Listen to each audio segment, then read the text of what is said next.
नेपाली महिला फुटबलमा गोल मेसिनको उपनामले चिनिने साबित्रा भण्डारी दक्षिण एसियाकै उत्कृष्ट फरवार्ड हुन्।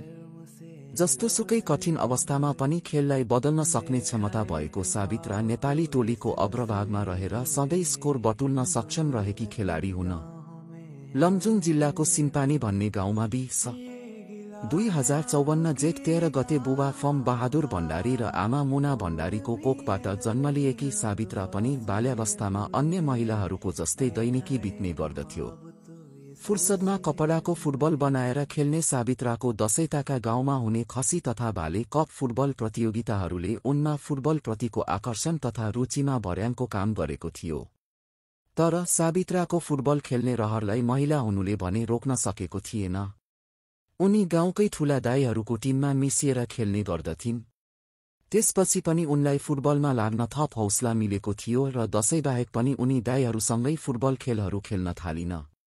2071 को दशैँ अघि लमजुङ जिल्लाको धनपोखरामा महिला फुटबल प्रतियोगिता आयोजना भएको थियो।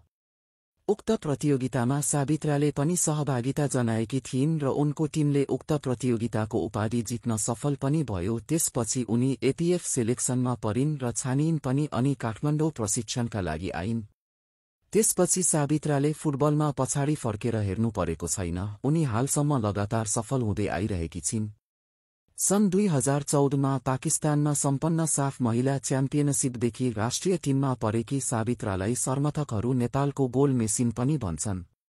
उनी नेपाली फुटबल इतिहासमा एउटै प्रतियोगितामा सर्वाधिक गोल गर्ने खेलाडी मात्र होइन, एउटै खेलमा दोहोरो ह्याट्रिक गर्ने महिला खेलाडी पनि बन्न पुगेकी छिन्।